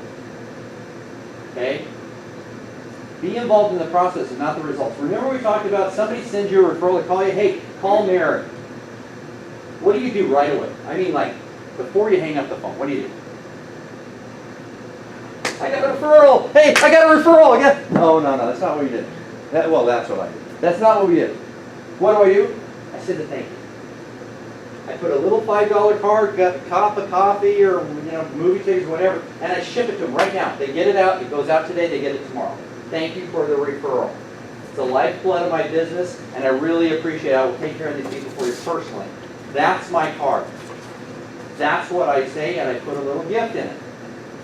Here's the deal. Can I guarantee those people are going to turn into anything? No. I have to reinforce the behavior I want, but not the result. Not the result. I can't guarantee the result for anything, but I can guarantee my processes. Know your processes and concentrate on your processes. Continue. Bring the big C. What's C? What's C? What's the big C? Confidence. Confidence. Thank you very much. Did you get my deck? Is that you know what they call this thing? A deck, a PowerPoint deck. I didn't know that. Jason last week was going, oh, I got this deck. I'm thinking, wood? Is it cedar? What are you talking about? No, it's called a deck. Bring the big C, okay? And you do that by having motivation to provide. Anybody motivated to not be successful? You know what? I've met some people in this industry, honestly, work with. I thought they were pretty motivated to not be successful. I mean, they were doing everything they could to not be successful. Go in the office, sit at their computer, and I don't know, they're looking up how to spell saleable. I don't know, but they're not doing real estate. And I wonder, like, that guy, he's in foreclosure. Hey, Matt, come on with me. Let's go knock some doors. Oh, no, I'm too busy, man. Oh, I don't like that. I don't want to intrude. Oh, it's raining. Oh, it's a Thursday. Hey, man, you want an excuse? You're a slouch. That's your excuse. Make motivation, methods to succeed. That's your processes. That's your processes. Methods to succeed. How do I know I'm going to be able to get this done? I got to go through the processes, and that's methods. Okay? And mindset of confidence. I've got to walk in with confidence. Totally got to walk in with confidence. This is either I will find a way or I will make one. Anybody ever met that guy? Anybody ever met the guy that says, you know what? I'm going to do this or I'm going to find a way to do it. Those people, you know who they are? They're the champions of our world. They're the people right now that are fighting for our country's security in another country. That's what those are those guys. Can-do attitudes. I can pull this together. I got to figure out what the process and the methods are. And you guys all get that, right? Does Tate teach you how to... I hate to say it because I'm not good at tech. Here, I will say this about tech. I will start using tech a lot when I get my computer to go see that house. Up until then, it's going to be me. And I'm going to concern about me, and I'm going to learn about me, and I'm going to train me.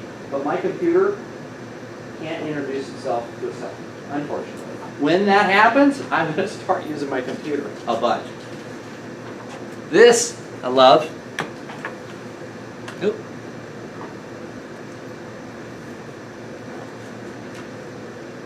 And I don't like it just because of Leonardo. I don't regard what I do as the most important thing in the world at all, but it's right for me. I mean, I happen to be wired in a certain way that what I do works.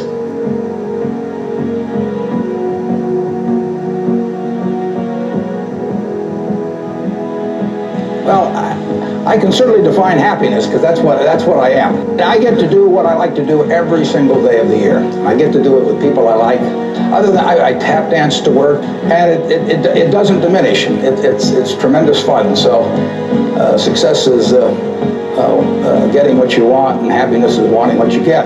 Well, I don't know which one applies in this case, but I do know that I wouldn't be doing anything else. I do advise you, when you go out to work, go to work for an organization that you admire, people you admire, because it'll turn you on.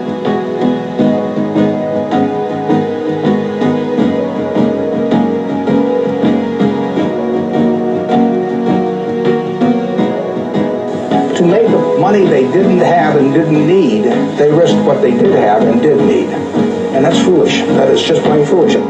If you risk something that is important to you for something that is unimportant to you, it just does not make any sense. I don't care whether the odds are 100 to 1 that you succeed or 1,000 to 1 that you succeed.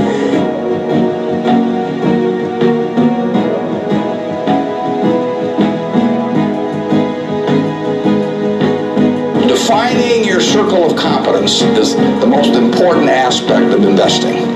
It's not how important, how large your circle is. You don't have to be an expert on everything. But knowing where the perimeter of that circle of what you know and what you don't know is, and staying inside of it, is all important.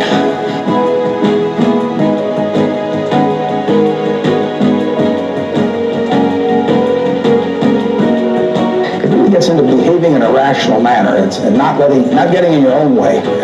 As I say, everybody here has the ability absolutely to do anything I do and much beyond. And some of you will and some of you won't. The ones that won't, it'll be because you get in your own way. It won't because the world doesn't allow you to. It will be because you don't allow yourself to.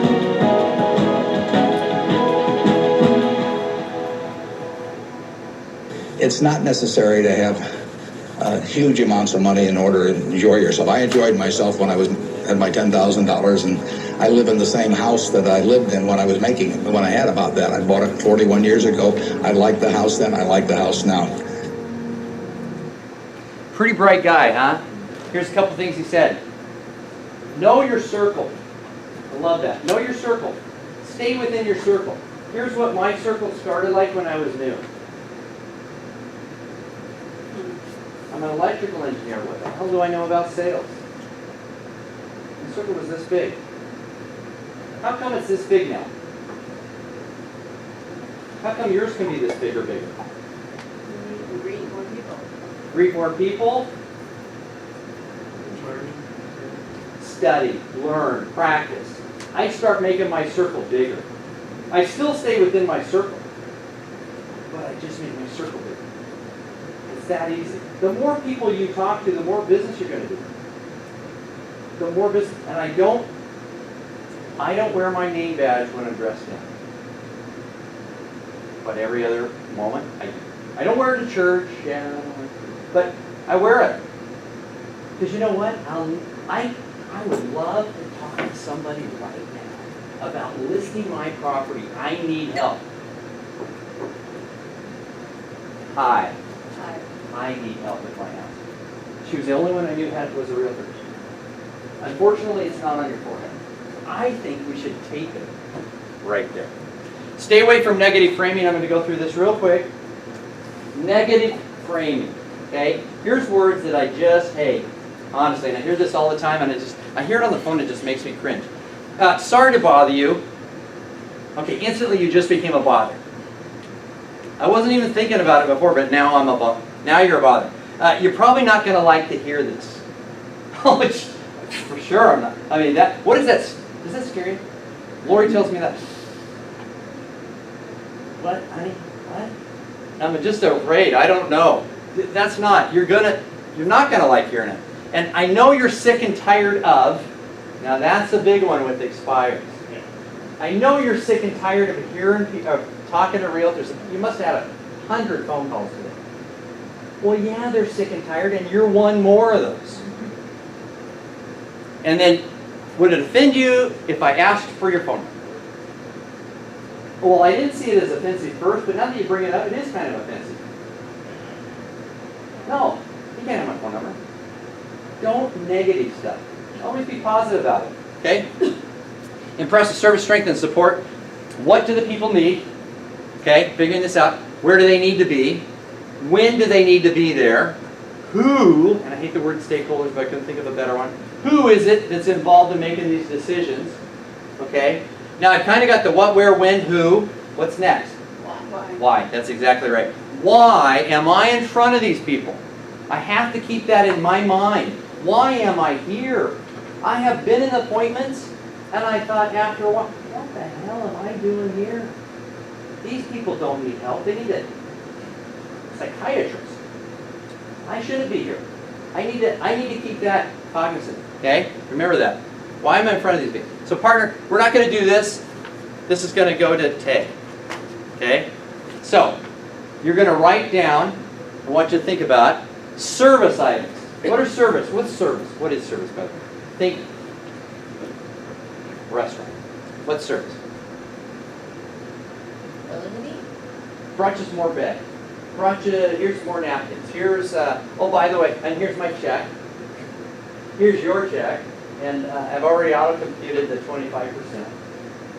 I got that the other day. I was like, when did this go to 25%? Shit, that's a referral. List your most important strengths. What are your strengths? What are your strengths? Here's a piece of advice. Don't work on your weaknesses. Work on your strengths. I tried working on weaknesses. I've got a couple. 100. Okay? And you know what? I became mediocre at it. Because it wasn't one of my strengths. I don't work on my weaknesses anymore. I just work to my strengths. And I stay within my circle. I know what my strengths are, and I know what they're not. So I stay away from the not. I don't try to go figure it out and do it. I'm not going to be that good at it. Be good at what you're good at, and let somebody else be good at what they're good at. And then support. You know what your support is? What's your support in this company? Colleagues, office. Managers, resources. You've got everything, you guys. There is nothing that you need to be ultra successful that is not already here for you. In fact, most of you already carry what you need with you. Your presentation, these are now in my office. They're new, they're updated, tons of white space, they're beautiful. They're beautiful. I put stats in mine. I put stats in my report. You probably do too. Hey guys, just thought you might want to know, sales aren't up, they're down.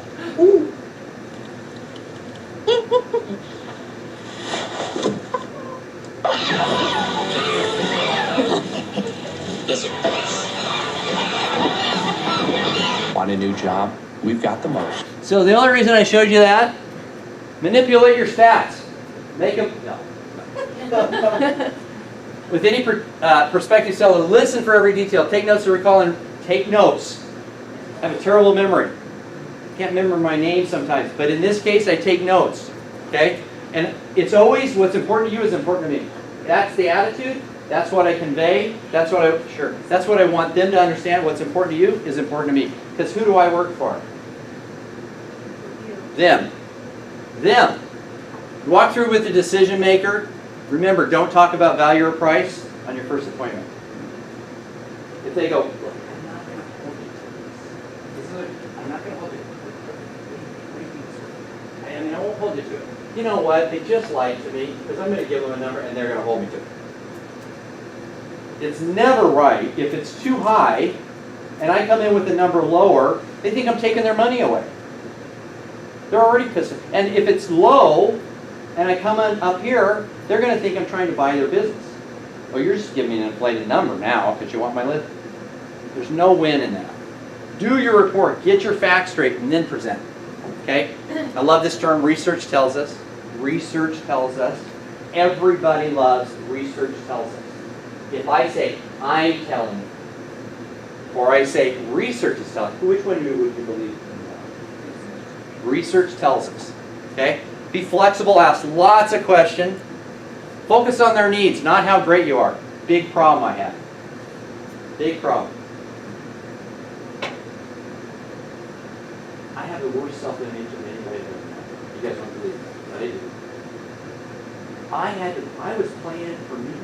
Because you know why? I didn't believe in it. I'm all like overboard now, because I don't want you to know I'm totally insecure about being here and doing this. Oh my gosh, oh my gosh, oh my gosh. I went overboard. So guess who I talked about all the time? And then follow up the next day. You talk to one of these, an expired, a FSBO, you door knock, whatever. They need something, get it back in their hands. Get it in their hands. Do what you say you're going to do. Dress for success. Everybody knows that. Huh? Everybody knows that. Okay, we'll talk later. Okay. Act like you already have the business. Who's this guy? Who is that guy? Okay, come on, tell me. I forget his name. Lee Trevino. Lee Trevino.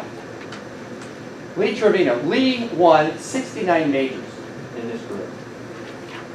He's Mexican.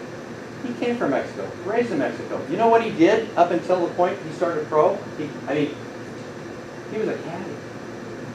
He was a head caddy at a course, got an invitation because he was so good to play the U.S. Open.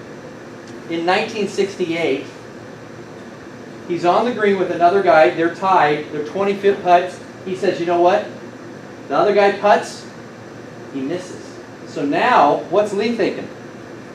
If I make this, I win this thing. I win the whole deal. This is my first major. He putts. Boom! He nailed it. Won the major. Oh, how cool. Reporter comes up and goes, Lee, oh my gosh, this must be the most exciting time. Must have been the most important putt you've ever had. He goes, well, no, it's not the most important one I ever had. And the guy's like, what? How could you have a more, he goes, no. The most important putt I ever had, I was where I was the head caddy. I was playing the president of the club for bragging rights, and $2. That's all we were betting for, $2. And we went into the 18th green. He was here, I was there. One of us needs to one putt, or at least putt out better than the other guy. He putts and misses. I putted and I hit it, and I won. God, wow. How'd you do that? He goes, well, I gotta tell you, I didn't have the $2. I had to win. I didn't have the $2. He goes, really? He goes, but this is how I really want the confidence. I played like that. I already had the money in my pocket. He goes, and that's all I did today. I had $2 in my pocket. And that won in the U.S. Open. Now that's confidence. But you see, he had to kind of work through it a little bit. He had to make sure it was his. He's great. He acts like he already had the business. Allow plenty of time for questions. Here's a little ditty. If you're ever in an appointment and somebody says, do you want to have a cup of coffee? What do you do? Yes. Yes. Love a cup of coffee. Can you put some cold water in it? That would be great. You're going to sit at the kitchen table. They're going to talk. Okay? They're not going to give you the cup and say bye. They're not going to do that. I love doing this. And it happens. You're going to be sitting down, and she's going to want to keep talking and talking and talking, and that's great. I'm taking notes, and I'm giving some input. And Mrs. Jones, I need to do one thing. Can I step out? This is really important. And I want to keep talking. I need to go cancel an appointment. I'm going to set it out for another later. I want to spend time with you. How important do you think she feels right now? Everything. That is everything to her. You do that with an older client, especially a lady, single, oh my gosh. You've now got a new grandma. That's what it is. Stand and sit like you're at the chiropractor. Pay attention to your tone, your volume, your cadence, and practice, practice, practice. Use emotion first and then logic. I need to connect with you, and I don't do that through my head, I do that through my heart. People will forget what you said, people will forget what you did, but they will never forget how you made them feel. Ever. Ever. I remember how people made me feel when I was 4 years old. I remember that because it's here. My mind's gone away. My heart remembers that stuff. Emotion first, then logic, okay? Building your failures and success. Yeah, I love this. Tom Sesson. I haven't failed. I just found 10,000 ways that don't work. Holy smokes. And this personal hero for me. Anyone who has never made a mistake, has never tried anything new. Remember, it's better to do something imperfectly than nothing perfectly. Okay? If it's worth doing, it's worth doing badly. Differentiation. Got these pages? Can you? Try to get you the pass those around. Oh, and so this, we went over this a couple of classes ago. I want you to utilize that. I want you, this sets the differentiation between you and the other guy. You and the other guy. And if you don't use this, and you don't get the listing, honestly, not my fault. I gave you everything you need to stand out above everybody else. No one, and I'm going to guarantee it in your marketplace, until maybe you got into a real high price point, no one confirms their appointments. Having someone else do it. I'll call and confirm mine, but having somebody else does it says I'm professional, I'm big, I'm busy, I can't do it. That's who I want to work with. I want to work with that guy. It's so professional, it's crazy. I have stuff delivered to the house. Nobody delivers marketing materials ahead of my second appointment. Nobody does that. You will stand out and look so much better than the other guy, and you haven't even really said much yet. This was Henry Ford. I like this. Think different, do different, be different. If I'd asked people what they wanted, they would have said faster horses. Isn't that the truth? That's the way we think sometimes. We just try to manipulate what we already got. Let's go invent something new. Okay, action item. Hey, how do you want me to handle this? Carefully. This is what I'd like you to do. This is what I'd like you to do. I want you to write down, okay, what are you going to do today, or in the next 24 hours, until 3 o'clock tomorrow, to talk to a seller. Now remember, sellers aren't people that have their houses listed, and they're not people that may list their home. They're anybody that owns a home. Okay? Anybody that owns a home. Now, got to talk to someone.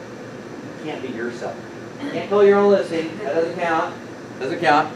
Okay? What are you going to do? There was the list that you got of all the stuff. Great reasons to talk to somebody. Huge reasons to talk to somebody. I mean, if you had to dumb it down, call your mom. She's going to sell her house someday. She called me, but I told her, hey, no, you got to... What are you going to say, ask, and act on? Okay? And what are your strengths that you'll use? What are your strengths that you will use? I communicate well. I'm a clear speaker. You know, none of that stuff for me. But for you, it could be any number of different things. Go with your strengths. Don't go with your weaknesses. And who's going to hold you accountable? Now, this is what I believe. Take and do that. I think peer-to-peer accountability is the best way to go in there. Because here's what. I talked to him, and it didn't go so well. What's he going to want to do? He's going to want to preach it. He's going to want to teach. He's going to want to give me instruction. Okay? That's not what this is about. This is about, did you go? That's all you need to do. Did you go? Find somebody that will hold you. You two guys. You know each other? Nope. Never did. Introduce yourselves and know, okay, I'm going to talk to you tomorrow at 3. I'm going to talk to you tomorrow at 3. And let's see who got it done. Okay? Now, that's an example. Because I know you hate it. So that's okay. Okay, who's going to hold you accountable? Here's last question.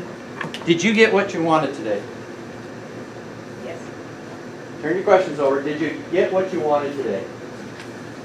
Did you get what you wanted? Put down listing presentation. We went over it today. Something that. I've got a great one. And we're going to go over that, I think, next month, is a specific listing presentation. Oh, okay. I'm going to sit down, I'm going to role play with you. You're going to be the seller, I'm going to be the agent. Okay, you guys will see. And you're going to see how I put my reports together, yeah. Is there any way that you could send ahead of time Yes. the booklet that you pass around? Everybody will get it. Okay, thanks. Yeah. Okay, if you got what you needed to get, okay, I'd love to hear about it. Put it on the comment sheet, do something, tell Tay, I just would love to hear about it. Little positive feedback. So, here, fill out your, what do we do with those? Oh, here.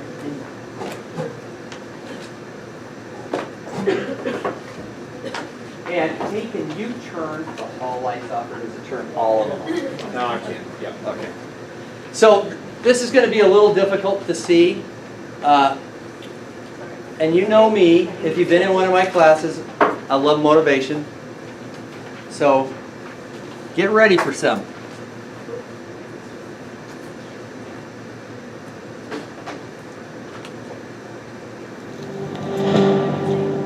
What's stopping you? Are you too tired? Didn't get enough sleep? Don't have enough energy? Don't have enough time? Is that what's stopping you right now? Don't have enough money? Is that the thing? Or is the thing that's stopping you, you? Excuses sound best to the person that's making them up. Stop feeling sorry for yourself. Get off the pity potty. Telling everybody your sad and sob stories, trying to get people to show up to your pity potties and your pity parades. If you ever see me in a Rolls Royce, a 6 or 7 star hotel, living my life to the fullest, don't get jealous of me, because I worked my ass off to get it. Nobody handed me nothing. Wake your ass up. Awaken the beast inside. It's game on. It's go season. It's time for you to take advantage of the access and the resources that you have in your country and your community. You got a problem with your life. You got a problem with your environment. Do something about it. If you want it, go get it. Recognize the excuses are not valid. They're conjured up, they're fabricated, they're lies. And how do you stop the lies? You stop the lies with the truth. And the truth is, you have time. You have the skill, you have the knowledge and the support and the willpower and the discipline to get it done. The fruit of everything good in life begins with a challenge. Everything is uphill that's worthwhile. And it's not going to come to you, and it's not going to fall in your lap, and it's not going to be something that, oh my God, it just was so simple. It's always going to be difficult.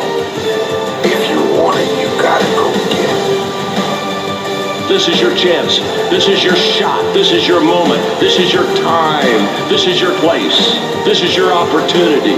This is my time. This is my moment. Tomorrow, tomorrow, tomorrow. Ain't no such thing as tomorrow. We only got today. It's your dream. If you want to have it, get your butt up and make it happen. If you want to have it, rise and grind. You still got work to do. Stay on that basketball court. Stay on that football field. It's grind season, homie.